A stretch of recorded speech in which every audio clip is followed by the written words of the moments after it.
कवित chapter जो है भूषण के द्वारा लिखा गया है। इनकी जन्म की बात करें तो 1613 बताया जाता है कानपुर उत्तर प्रदेश में, जबकि मृत्यु 1715 बताया जाता है। और ये बहुत सारा बुक लिखे हैं, कृतियां लिखे हैं, जिनमें से कुछ है शिवराज भूषण, भूषण हजारा, मतलब जिसमें भूषण आ जाएगा ना उनके नाम, वो समझिए उसका बुक है। भूषण उल्लास, दूषण उल्लास, शिवा बावनी, छत्रसाल दशक, ये सब उनकी कुछ न कुछ प्रमुख कृतियां हैं। और इनका जो नाम है, नाम तो पता नहीं है, लेकिन भूषण जो नाम दिया गया है वो आपको चित्रकूट के राजा रुद्राम के द्वारा प्रदान किया गया है। इस चैप्टर में आपको 2 कविता लिखा हुआ है भूषण साहब, जिसमें से पहला जो है आपको शिवाजी महाराज पे है। हाँ, वही छत्रपति शिवाजी महाराज जिसके डर से जो है ना आपको मुस्लिम शासक औरंगजेब थर थर कांपता था और लड़ने के लिए नहीं आता था, उन्हीं के वीर गाथा के बारे में लिखा गया है। और देखते हैं इस चैप्टर में आपको पहला जो कविता है उसमें क्या क्या जो है ना भूषण साहब छत्रपति शिवाजी के महाराज के बारे में बोलते हैं।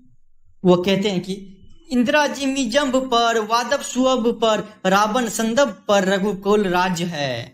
अर्थात छत्रपति शिवाजी का कंट्रोल मलेच्छ पर उसी प्रकार है जिस प्रकार इंद्र का यमराज पे और समुद्र के पानी का आग पे जब चाहे आग को बुझा सकता है समुद्र का पानी, उसी तरीके से। और राम भगवान का जिस तरीके से रावण पे कंट्रोल था, उसी तरीके से शिवाजी का जो राज्य था मलेच्छ, उसको कोई भी उससे ले नहीं सकता था। उस तरीके से उसका कंट्रोल था छत्रपति शिवाजी का मलेच्छ राज्य पे। अर्थात इन पंक्तियों में भूषण ने शिवाजी के शौर्य की तुलना, हाँ वीरता की तुलना इंद्र हो गया, समुद्र अग्नि हो गया और राम के साथ की है। आगे की लाइन में कहते हैं क्या, पौन बड़ी बाह पर, शंभु रतिनाह पर, जो सहस्त्रबाहु पर राम द्विजराज है।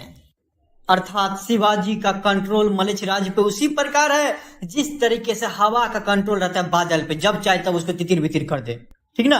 और भगवान शिव का जो है ना कामदेव पर कंट्रोल है। और परशुराम जो आपको अपने सहस्त्र बाहु के बदौलत, अपने दम के बदौलत क्षत्रिय विहीन कर दिया था पूरे धरती को, उसी तरीके से पर शिवाजी जो महाराज है उसका कंट्रोल मलेच्छ पे है, ठीक ना। अर्थात इन पंक्तियों में भूषण ने शिवाजी के शौर्य की तुलना हवा, शिव और परशुराम के साथ की है। आगे, दावा दुर्म दंड पर, चीता मृग झुंड पर, भूषण बितुंड पर जैसे मृगराज है। अर्थात शिवाजी का मलेच्छ पर उसी प्रकार राज है जिस प्रकार जंगल की आग जब लगती है तो वृक्ष सबको लपेट लेता है। अर्थात जंगल की आग का वृक्ष की डालों पर, चीता सब हमेशा हिरण के शिकार में रहता है और हमेशा जो है चीता का ध्यान हिरण पे रहता है। अर्थात चीता का मृग झुंड पर, हाथी का सिंह पर राज है, उसी प्रकार से आपको शिवाजी का मलेच्छ पर राज्य है। इन पंक्तियों में भूषण ने शिवाजी के शौर्य की तुलना जंगल की आग, चीता और सिंह के साथ की है। आगे के लाइन में कहते हैं क्या, तेजमल अंश पर, कान्हा जिमी कंस पर, यो मलेच्छ वंश पर शेर शिवराज है।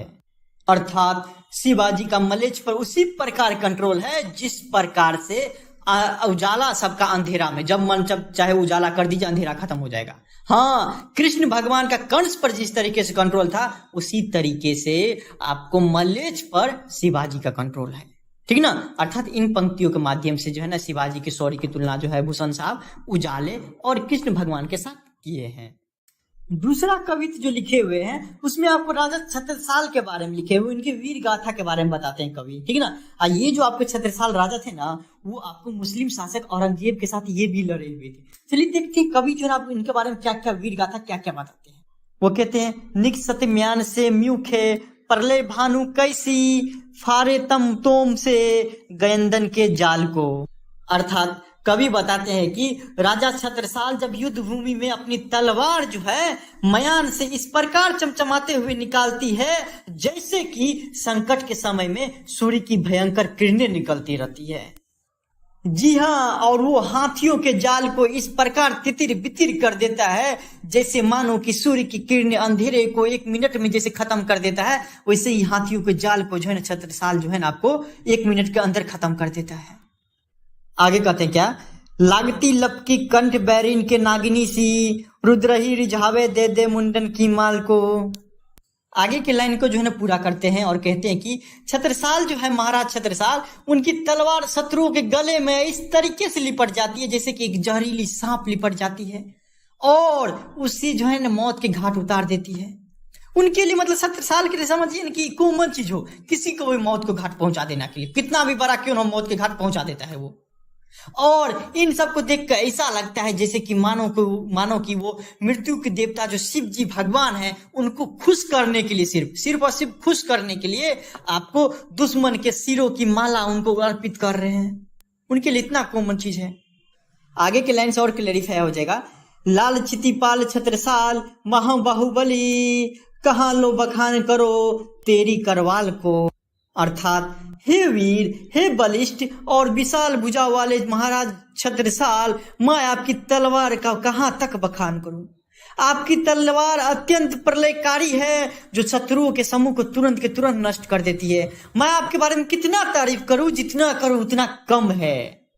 अब अंतिम लाइन में कहते हैं कवि क्या, प्रतिभत कटक कटीले कहते काटी काटी, कालिक सी कालिक कलई देती काल को।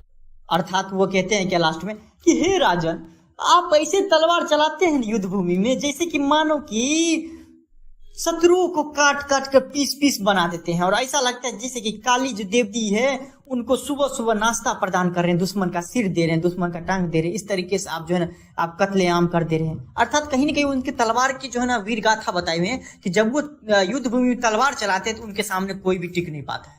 ठीक, यहीं पे ये समाप्त हो जाता है।